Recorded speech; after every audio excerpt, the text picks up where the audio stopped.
Maria Preeti, and all the members of In Tandem Research Club of the PG and Research Department of English of Queen Mary's College for having me here. Thank you all. I'd like to, at this juncture, congratulate the Queen Mary's College, the principal, the students, and the staff for this wonderful, astonishing 110 years of service to education, especially uplifting and empowering the lives of women the past 110 years. Ma'am had given me half an hour time. Let me see how fast I can move so that we can finish. I'm going to, the topic given to me was Introduction to Peace Studies. And what I will be doing here is I will be touching a little about the basics of peace and conflict, meaning of peace studies, schema for peace studies, technique for preparing students for peace studies, the role of teachers in imparting peace studies as well as building peace in students. And this is going to be multi-dimensional perspective presentation where I'm going to talk about theory and practice, as well as I'm going to slide through starting off from peace studies to peace education to peace building. This is again going to benefit the students and the teachers. And we will also be talking about the role of teachers in helping students. As we start, I just have a question for you. Peace makes the task of education easier. But do you think education promotes peace? Must be if in case you are so very, you can use the chat box to post so that I can also have a look at it. Does education promote peace? Do we promote peace in our education? Okay. I just like to take you through a message from John Paul Leda in 1998. I will tell you why I put such an old message or saying by John Paul Leda.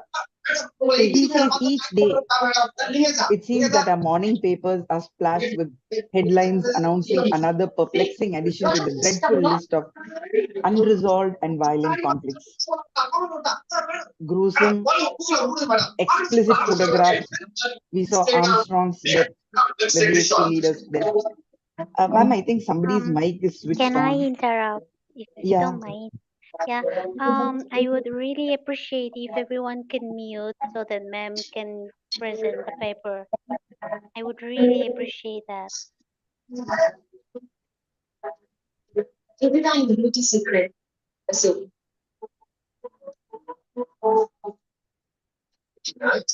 never. I don't like you. Can we? Can I continue, Hem, or shall we wait for people to mute? You like this.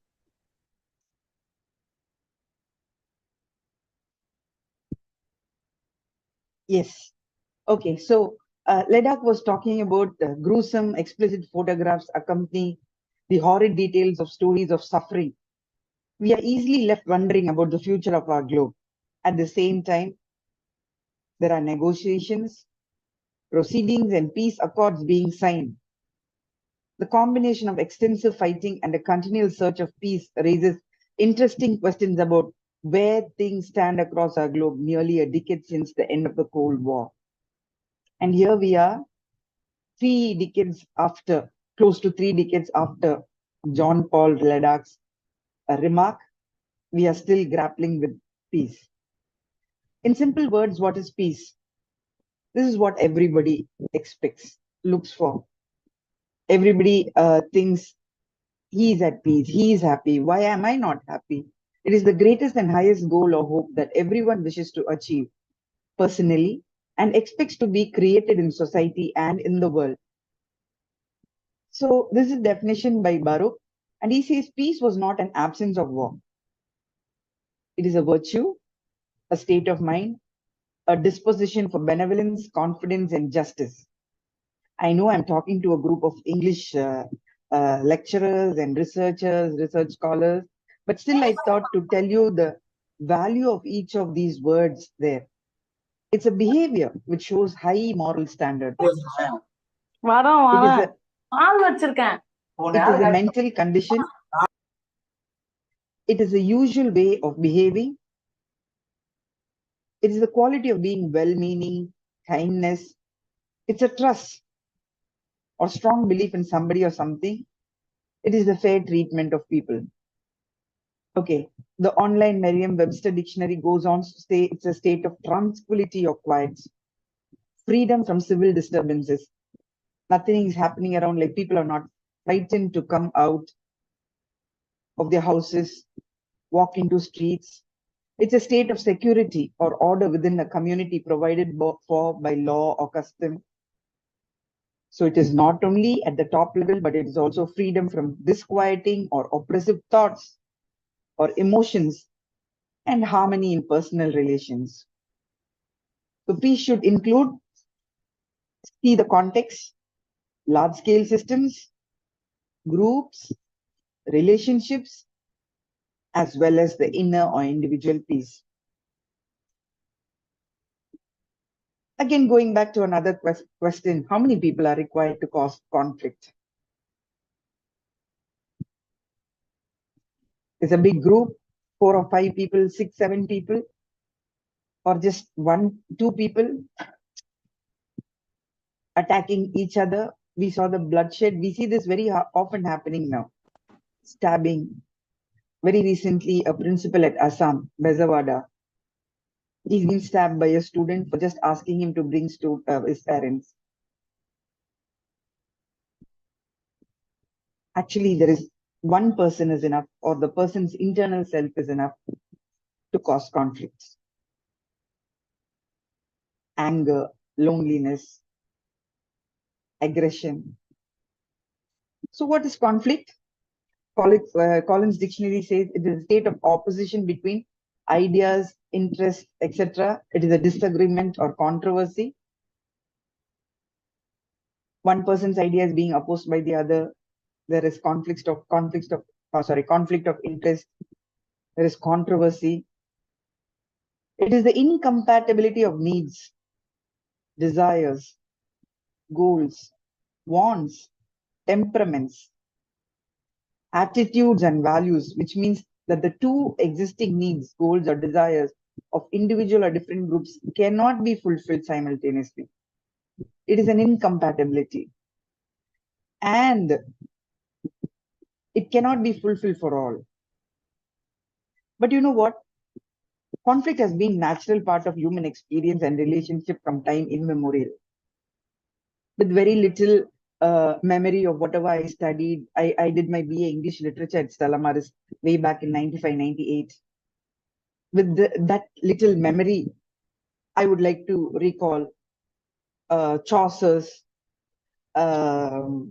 familiarity breeds contempt in the Tale of Melody. So he says, familiarity breeds contempt. Okay. 2 people, 3 people together must be 1 month, and immediately there is a fight or a conflict, misunderstanding, miscommunication. That's why in Tamil they say, no, for married couple, 90 days mala sanda. So it is like that. But you know what? Conflict is not a negative threat alone, but it is also an opportunity to increase our understanding of ourselves and others. We understand ourselves. There is a positive outcome also to conflict. Why does conflict occur? Poor communication. We do not communicate in full. I thought you understood what I said. Perceived oppression. You perceive that you're being oppressed. There's somebody on top trying to push you down. Low values and ethics. We see a lot of extramarital affairs. We see a lot of things which, because of low values and ethics, cause a lot of conflicts. Stress. Fear. The fear of something is worse than the thing itself. The The fear of a thing is worse than the thing, the actual thing. Attachment. What is happening in families?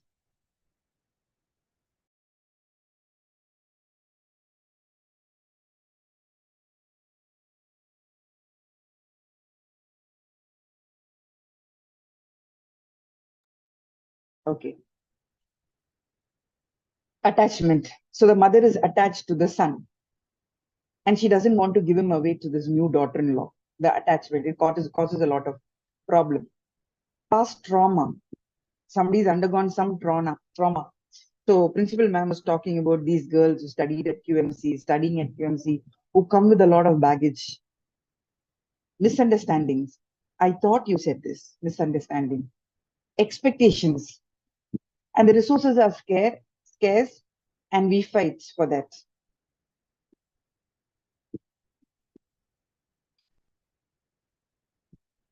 Now coming on to, I'm going to talk very little theory, and we will move to a very interesting part within another 2-3 slides. What is peace studies?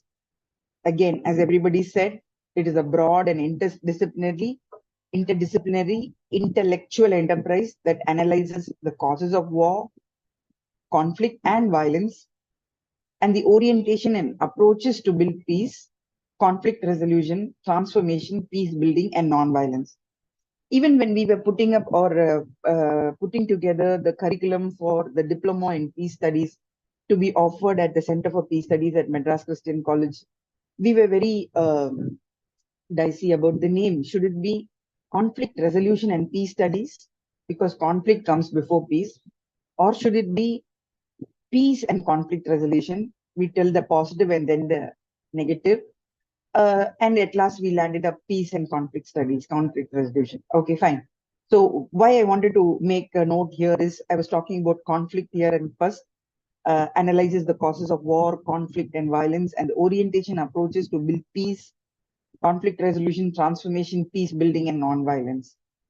It's an academic discipline, again, of sociology, economics, psychology, you name it, and it is there. Social work, everything, political science, public administration, history, geography, anthropology, and it goes on. With an emancipatory interest in transformative possibilities, it transforms. It's just not transactional, it is transformative. It's not just for the moment, but it transforms. Transformative possibilities for the improvement of human well-being as well as the prevention of violence. Peace studies is also analysis of the conditions that prevent interpersonal, intergroup, and international violence, and those that enable us to build or restore harmonious and constructive human relations on any level. Peace studies. What are we going to do? We are going to understand peace. We will be understanding conflict. And we will also be learning as to violence as a universal phenomenon that occurs in any kind of relationship. We will have this understanding. What are the goals of peace and conflict studies? Number one, to make a contribution to realizing a more just and sustainable. Justice prevails. Everybody is happy and equal.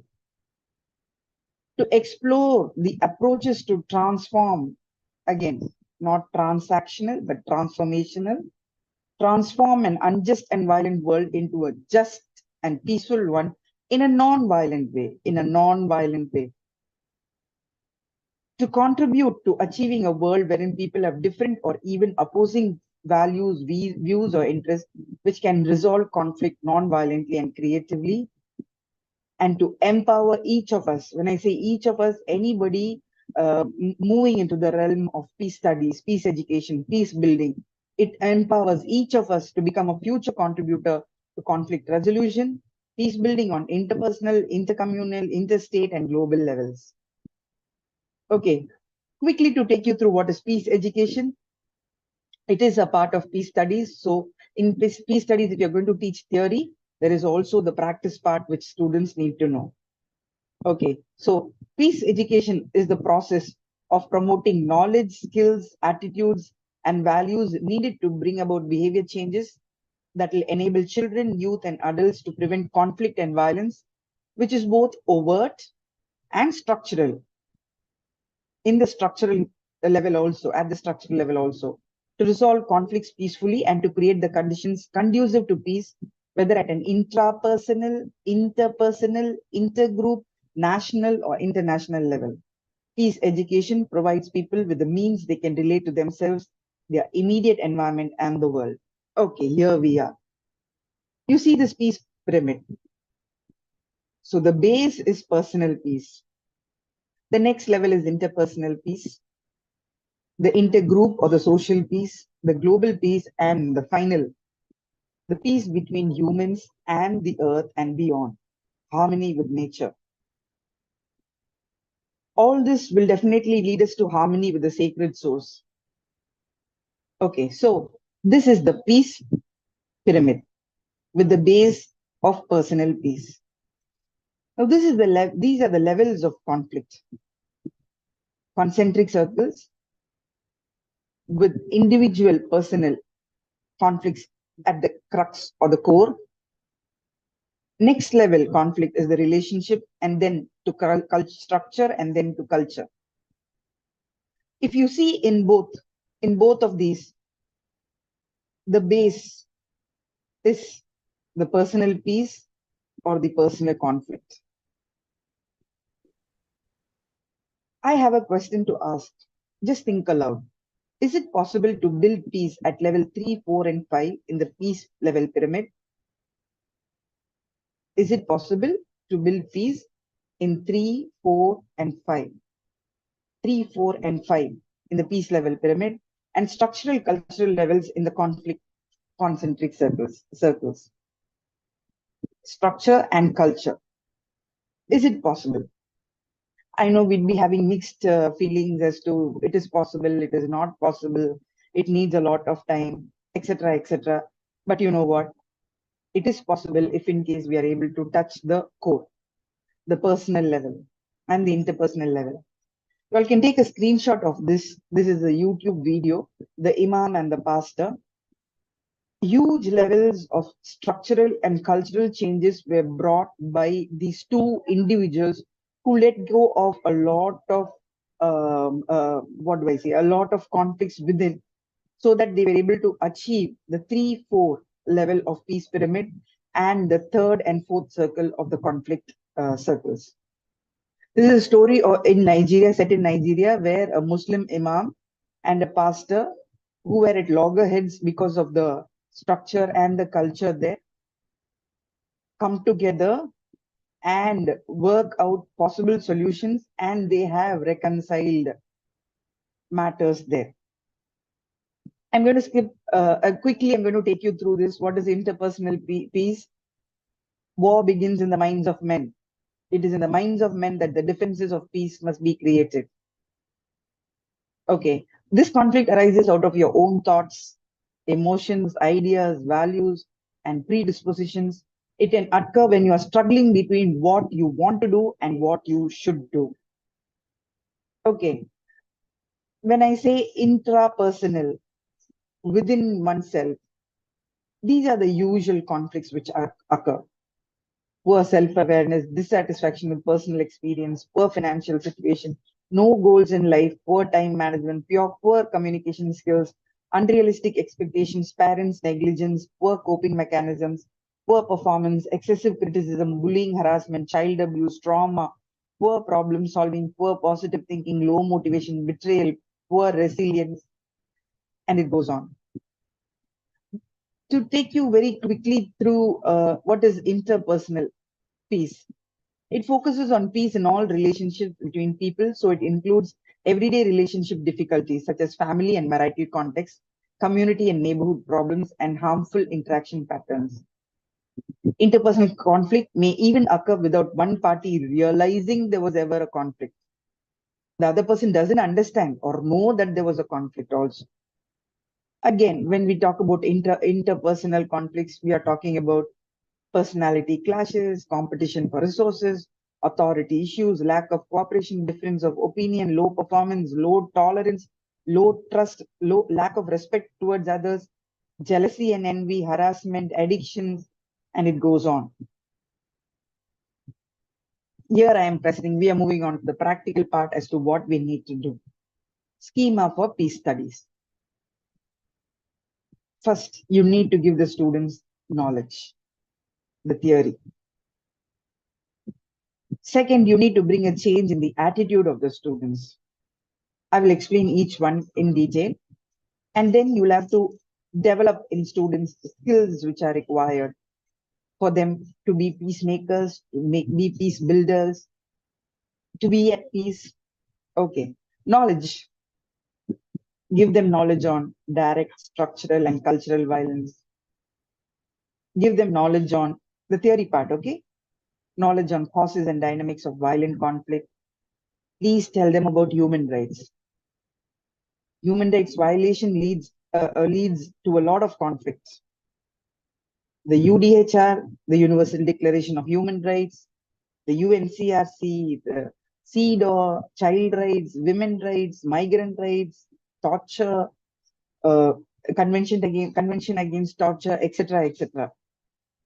Tell them the current affairs, what's happening around us. Tell them about environment and sustainability. Again, we are actually in a fix where there is huge climate change, which we really need to battle. Civic processes. What is the process for filing a public interest litigation? For receiving legal aid. Teach them about social inclusion and social exclusion. How people are included, how people are excluded. What do we do to include these people who are excluded? Tell them about conflict management, conflict resolution and transformation, interfaith and intercultural learning. Create attitude, to change the attitude. I will tell you how to do it. Create self-awareness, positive outlook to life, respect for self and others and environment. Let them build empathy, the attitude of empathy, being empathetical. Let them be compassionate. Teach them how to reconcile. Help them to tolerate things, desire to promote justice, social responsibility, inclusiveness, gender sensitivity, and spirituality. Skills you need to help these children gain or learn. Cooperation, teamwork, active listening, dialogue, negotiation, mediation, non-violent communication, not talking aggressively but assertively, understanding, managing, and expressing emotions, leadership, critical thinking, analytical skills, decision making, problem solving, resilience coming back to normalcy, intercultural cooperation, financial management. So you need to develop in children these skills also. Now, how do you do it? Involve them. Send them to the field. Let them have a pinch of what is happening down there. Let them talk to people who are struggling, who are suffering. So in theory, you're going to tell them human rights. In attitude, you will ask them to go to a slum and meet an old woman there and talk to her. Take an interview of that lady. The student is going to be empathetical, compassionate. It's going to see how that person can be, the old person, the age can be included into mainstream society. And while the child is talking, send 2 or 3 of them. When the child is talking or when they work as a teamwork, active listening, they are going to learn. They're going to take up leadership roles. They're going to critically think, how do I include this person? They're going to decide. They're going to problem solve for the aged woman and so on and so forth. This is just one example I'm giving you. Let them go talk to beggars on the road. Let them go talk to women, migrants, street vendors, you name it. They just need to go and talk to them. Do some research with them. So you give them the knowledge and you send them to the field. They're going to get the required attitude. They're going to gain attitude and as well as the skills. You know, actually the time is running. Remember I told you at the beginning, John Ledach's quote where he said 10 decades is gone. And I said, already we are close to 30 decades again. It's high time. It's good that QMC is thinking about peace studies, research in peace. Education institutions should become peace zones. And the ripple effect of peace studies would be great. You just touch one person, one student, and it goes on. It spreads. It's contagious. It spreads. Now, going on to again the schema, how do I change the attitude? How do I build skills? You have given the knowledge in theory. Teach them the Joe Harry window. The Joe Harry window helps them understand themselves, the self-awareness component. Who am I? What am I doing? What should I be doing? The who am I would be answered by this Joe Harry window. We have a lot of intrapersonal struggle because of low self-esteem. This is a just 10-item scale, a Rosenberg self-esteem scale. Use it and analyze it. And you will find answers for many students who are struggling with self-esteem and see how you can help them. Do a SWOT analysis for all the students. Now, this is not only for students, it is also going to be for students who are going to be peace builders, who are going to be researchers in a peace area, in peace studies, in peace education. So let them do a strength, weakness, opportunities, threat to see what are the internal strengths, what is internal, what is external, what is going to be helpful for them, what is going to be harmful for them. Let them understand themselves. Okay, teach them this, the conflict management grid, and tell them you always cannot give importance to a relationship and achieving your goal. There is also sometimes to avoid. There is always some time to accommodate. There is always some time to compromise. There is always some time to compete. There is always some time to collaborate. It is situational. Let's say, for example, we are going on the road and somebody comes and hits a girl at the back. It's not a time to avoid or accommodate or compete. You get help. You talk to that person. You get the police or somebody and let that person be punished. To a mother-in-law, you definitely cannot compete always. With a husband, you will have to collaborate or compromise. So situational, tell them this. And there is an animal attached to each of this. Avoidance is like a turtle. You avoid the conflict and you get inside. You accommodate, you are like a teddy bear. You accept everything. Yes, yes, yes, yes. You compete like a shark. You collaborate like an owl. You compromise like a fox. Tell them stories. This is a small story of how a boy who used to get angry became very aware that he was becoming very angry. He went to his father, Appa, I'm getting angry very much nowadays. And the father tells, there is a wooden fence behind our house. Every time you get angry, go with somebody, go nail into the wooden fence. And this boy does that. And at one point of time, he sees so much of anger within a month. He goes to his dad, Daddy, I'm feeling bad about this. I need to stop becoming angry. And I need to say sorry. Okay, please go ahead and tell sorry to all the people whom you had hurt. And he goes. And his dad says, every time you say sorry, come pull out a nail. And he does that. But you know what? It leaves a mark behind on the wooden fence. This father says, see, you became angry, you hurt people. Anyway, you leave behind a wound. Tell them stories. Let them understand. Tell them sometimes you have to lose to win. You have to lose certain arguments. You have to lose certain conflicts. You have to lose certain power, authority to win peace of mind. Tell them, keep them occupied. Tell them an idle brain is the devil's workshop. Ask them to go to schools and teach during their free time. Ask them to create some content so that they don't land up in conflicts. Tell them what things are that there are in their control and things that are out of their control. Let them understand. Let me not brood over this. This is not my problem. I cannot do anything with what has happened in the past. I cannot think of what other people say or think about me. Tell them all this. Tell them. Tell them the hazards of using the mobile phone always. It is a cell phone. Explain to them their role. Give them the role clarity. the rules and regulations by which they need to go. Tell them that nothing grows in the comfort zone. Come out. Even a grass will not grow in the comfort zone. Tell them that we can go to the growth zone. Definitely there will be a fear zone. And there is always a learning zone from where we will reach the growth zone. Guide them through from comfort zone to growth zone.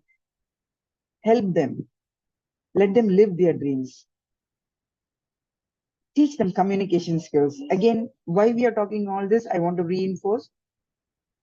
It is not only as part of the peace studies, it is also peace building. For peace building, you need all these skills. And you need to understand yourself before you become a peace builder. Ask them to listen, ask them to be friendly, ask them to be open-minded, ask them to take feedback, be confident, and non-verbal communication matters a lot. Teach them time management. This also leads to a lot of conflict. Humility. It is the first virtue. There is this Chinese proverb, be like the bamboo, the higher you grow, the deeper you bow. Be very humble. Humility. Teach them that. Now, how can you teach? What are some teaching learning approaches and strategies in peace education? Take them through discussions. You're sending them to an old age home. Let them come back. Let two people sit opposite to each other and let them share. How did you feel talking to this elderly person? How did you feel when she cried? What do you decide out of this? The child might even say, the student might say, I will take care of my parents properly and my in-laws properly. Give them imagination exercises. If in case this happens to you, what will you do? Perspective taking. Give them role plays. Let them role play. Role reversals. Give them simulation games. Put them in setups like that in a conflict situation and ask them, what will you do? How will you manage? What is the best way to manage this conflict? What is the best way to resolve this conflict? What is the best way to transform this conflict? Give them case studies, reading or writing a quotation. Give photographs, let them analyze. Tell stories, including personal stories. I tell a lot of stories. Give them a song, a poem, analysis. English literature has so many dramas, plays in which they can analyze, with which they can analyze. We have plays like Macbeth, Hamlet, Othello, King Lear, Arms and Men, Mother Courage and the Children, Paradise Lost, Paradise Regained, Dover Beach, Maya Angelou's The Rock cries out to us today. Emily Dickinson's I many times thought peace had come today. Lots. English literature can teach peace. Peace through literature can be a concept. Journal writing, ask them to reflect on what happened on that day. How did they handle situations? Send them around, let them go see and come. We actually ask our students, undergraduate students, on a 1 day below poverty line exercise. We ask them to spend only 30 rupees. With that 30 rupees, they'll have to travel, eat that day's food, etc., etc. Only 30 rupees. They feel, they empathize what it is to be hungry, what it is to move around with limited money. Let them do interviews, let them do research, get experts to talk to them. Okay, now what do you talk about? Talk about human rights violations, sensitize them on various issues, show them movies. J Beam can be a movie you want to show. Lots of movies are there. Observing special days. Ask them to act, street theater, go to a slum and act. They're going to change their attitude and they're going to develop a lot of skills. Create peace clubs. Talk about values in class. Talk about the magic words, please, sorry, thank you. Teach them how to appreciate and show gratitude. Teach them how to respect parents, respect elders, respect women. And please talk about marriage and divorce. Please. Alarming rate of divorce. Alarming. Very alarming.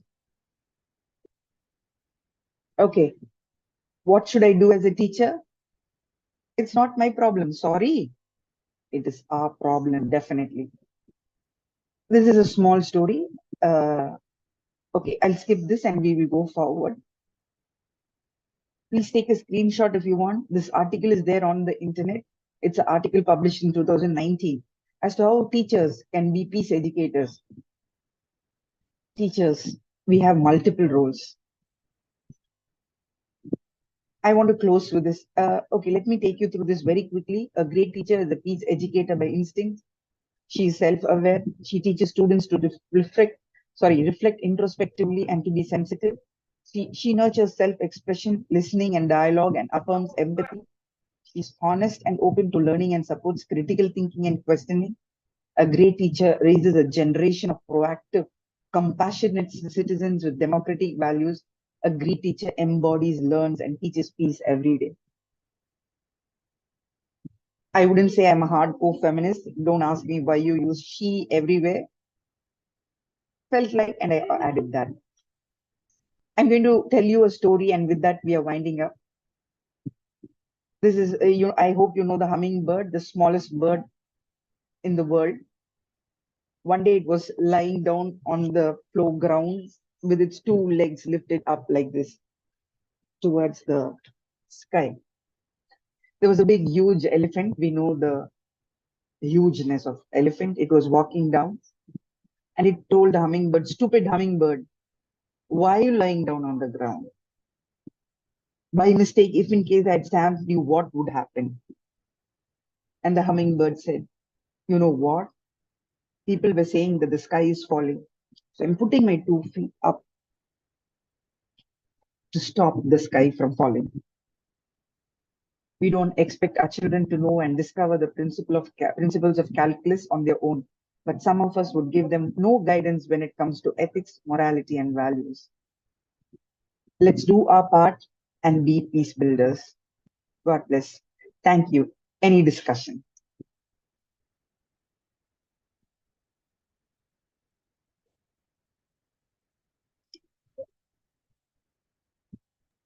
Thank you, Dr. Belinda. I was all ears. Thank you. In fact, I just wanted you to go on and on. That's my response, but I'll leave the floor to others. The experts are board members and students, and maybe in winding up, I'll say a few things.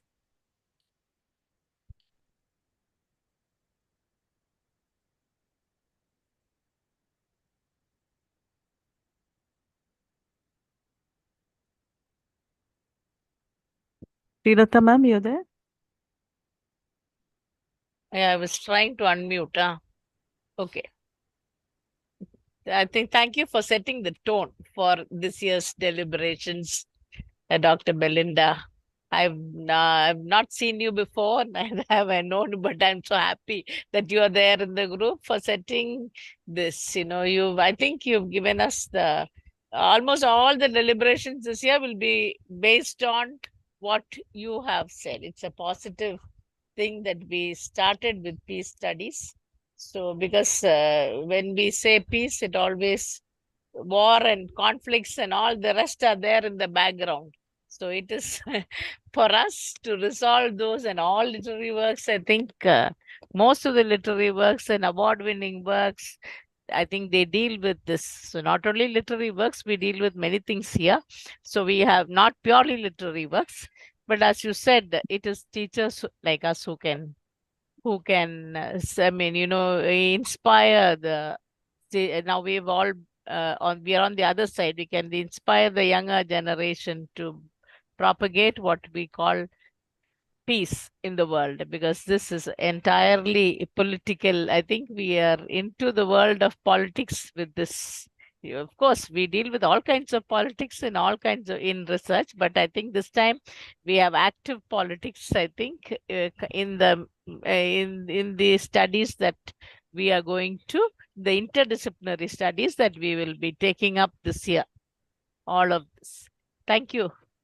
Happy to have heard that very, very illuminative discussion, on peace studies. Thank you, ma'am. Thank you. I hope our some of our PG Yeah, PG students students, yeah, share PG if students should. they are thinking along the same lines. I was thinking, students are so anxious about research topic.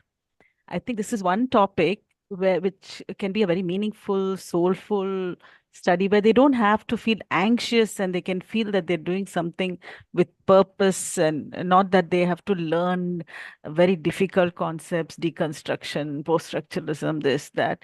I don't know what students have to say. If I could hear the voices of students, PG students who are on the call. Do you like this topic? You can speak up. We are all your friends. Don't feel intimidated by the presence of senior faculty here. Students, you Can want I to give say you, something? ma'am, can I Yes. give few suggestions I wanted to say, but since time was running out, students, you can choose theoretical frameworks, like for example, the social exclusion theory, inclusion theory, rights-based approach. Mm. Okay, so you choose a theory and then let's fit it into a novel. Let's say, for example, or a drama or a play, a Shakespearean play.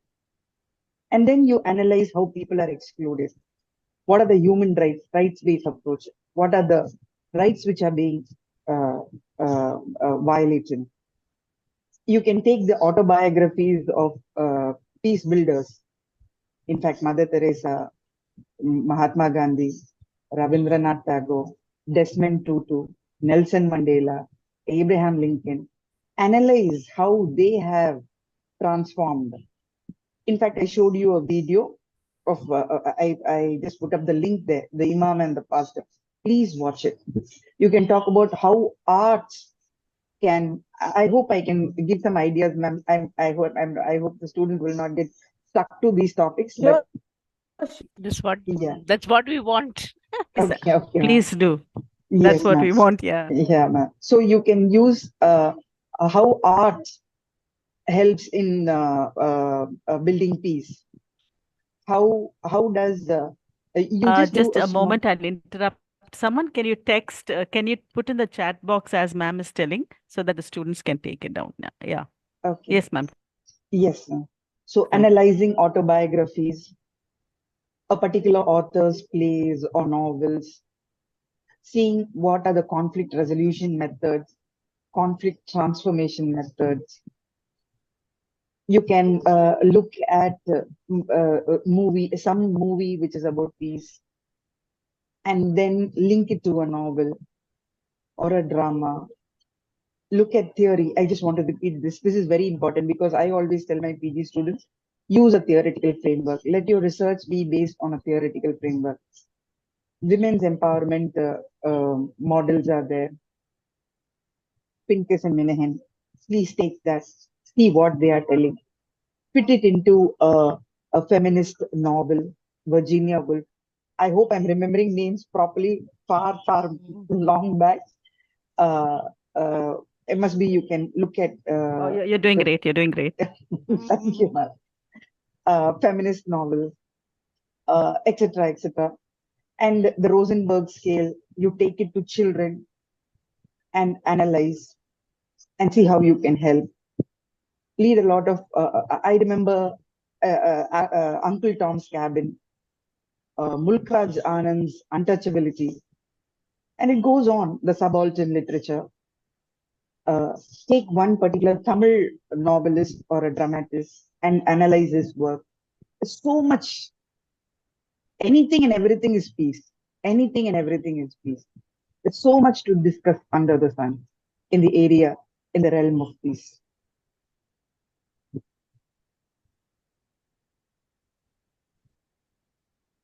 Students, any discussion, any thoughts, anything you want to ask?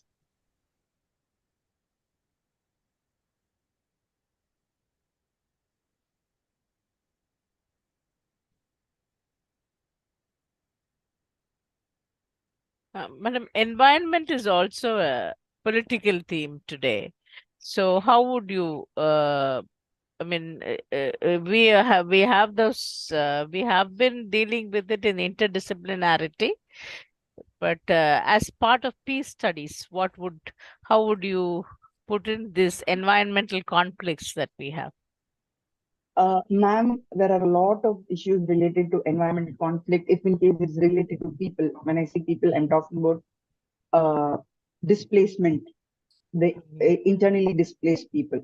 Mm. So, like for example, the Narmada Bachao Andolan. Mm.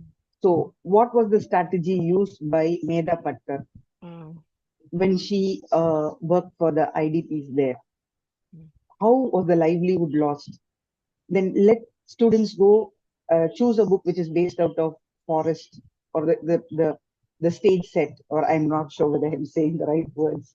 The field, the place where it is set is the forest, and how livelihoods happen there, and draw similar lines with what happened there in the Narmada Bachao Andolans area where people were moved. Kudankulan had a lot of protest. What was happening?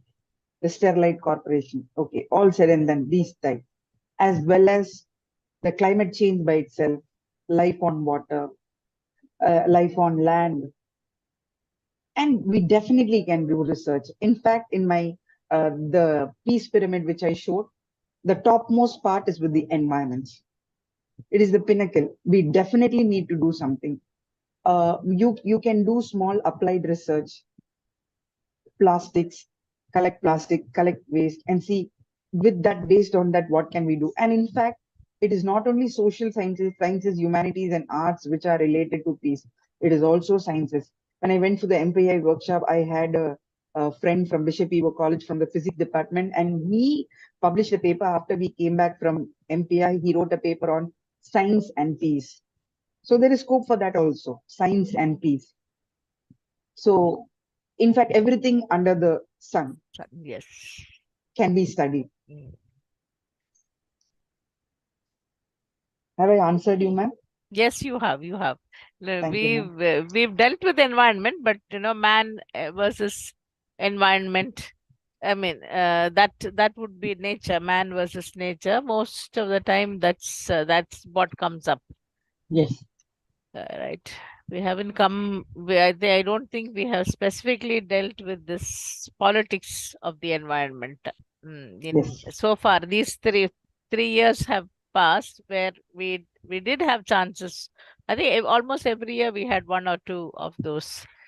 Papers on this environment per se. But should be careful while publishing a paper also. And it I involves know politics. it's political more than any. Even even we are going to have some enviro something no coming up, whether we should accept it or not, some act coming up in India itself, not yet in force. Okay. Something coming up. I just heard. Okay. Uh, Not aware. Sorry, ma'am. right. Anyone else? Students? Any support? Any help? The research can be qualitative, quantitative, interviews, focus group discussions, just analysis, secondary literature. You name it and you can do it.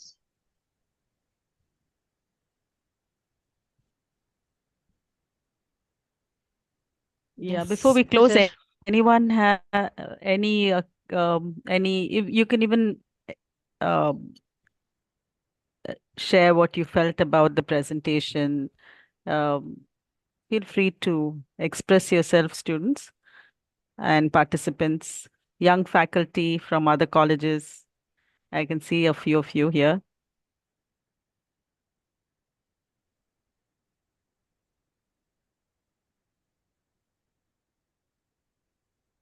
Oh, Shannon has a question Good evening, ma'am. Could you please in tell the me as chat to box, ma'am. poetry and peace studies can be studied alongside each other? And poetry also included. Yes, definitely. I think with my little knowledge and what I Googled through, I too did a little research before I came in to talk with you, with y'all. So, uh, poetry wise, might be our Indian authors itself, Rabindranath Tagore, and all those people. You can take their In fact, I happened to go to Sri Lanka and we went to a bishop's house and his wife had written a small collection of poems. So it had one poem. It was very gruesome and it portrayed the uh, agony of the Sri Lankan Tamils there. The name of the poem was Kumudini. Kumudini. Kumudini was a boat carrying somewhere close to 80 people, and it was crossing a particular portion there in Sri Lanka, in the war-torn area of Sri Lanka. And there was a group of these uh, IPKF who entered the boat and started shooting and killing people. And this scene has been portrayed in that poem. And the narrator, I'm sorry if I'm using words which are not right, mentioning uh, the contents of a full pregnant mother was burst open and everything was lying around. It really struck me and it was like, as women, how it feels, the contents of a full pregnant mother was burst open. It was very gruesome. So definitely poem can also be a source from where you can take ideas or verses which has sayings on peace, on also on conflict transformation, etc. And I think this is a poem, if I'm not wrong, by Emily Dickinson. I many times thought peace had come today. And also Maya Angelou's The Rock Cries Out to Us Today. I think these were poems also. Tranquility, sure. I don't know whether I'm giving the right example here again. I remember The Daffodils by William Wordsworth. When on my couch I lie, in vacant or in pensive mood, they flash upon that inward eye, which is the bliss of solitude, and then my heart with pleasure fills and dances with the daffodils. The 8th standard poem, which I learned. I hope I've answered your question, Patricia.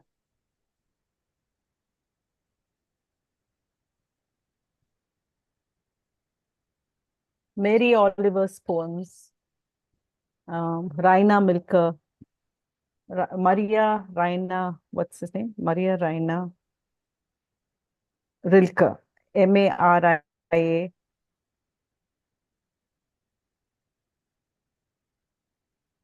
Thank you, Patricia. God bless.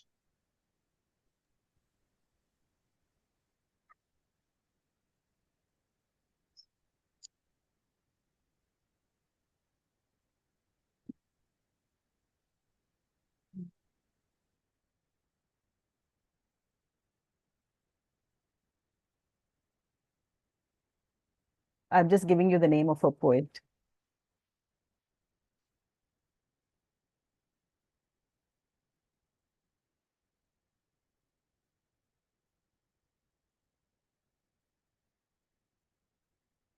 Yes, there's a lot that you can do.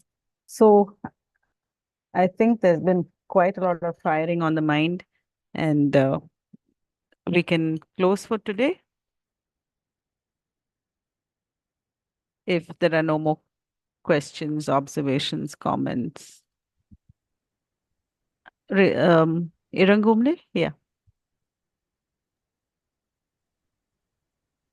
So to close this, I would like to thank our ma'am for giving us such a beautiful and wonderful speech, and also letting us know how to promote knowledge and wisdom to avoid conflict through peace.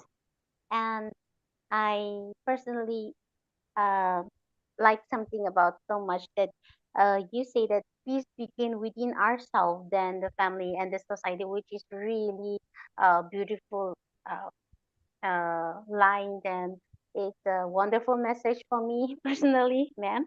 And yeah, I hope everyone had enjoyed and learned a lot of things from your session today. Thank you very much, ma'am, for your wonderful presentation.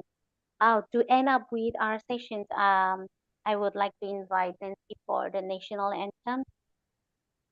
And thank you very much once again, everyone, for joining our inauguration session today. I hope you will be a part of our next upcoming session again. Thank you very much, everyone. Thank you all. Thank you all for the patient listening. Can I leave, you. ma'am? Yes. I thank think you, we'll thank have the national anthem because Oh. this is our inaugural thing. Yeah. Okay, just okay, a ma'am. moment.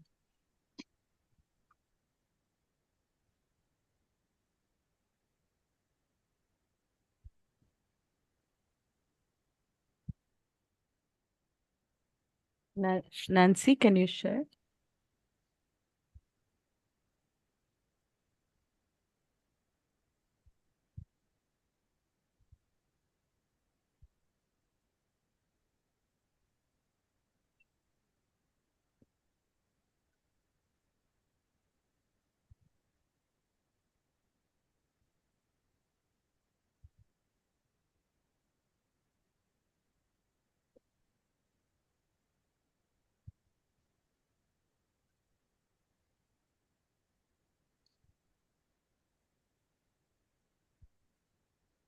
I can make you co-host. Finding-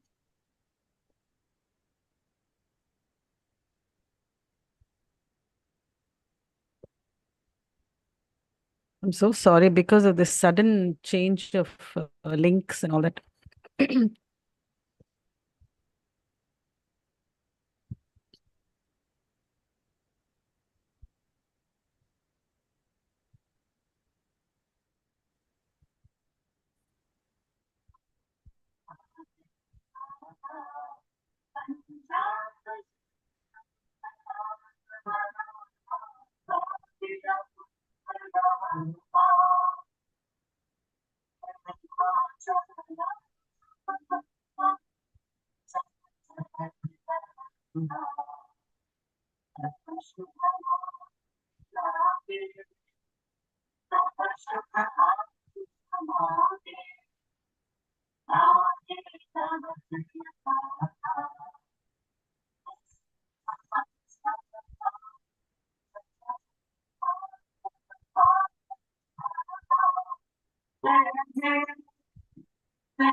Thank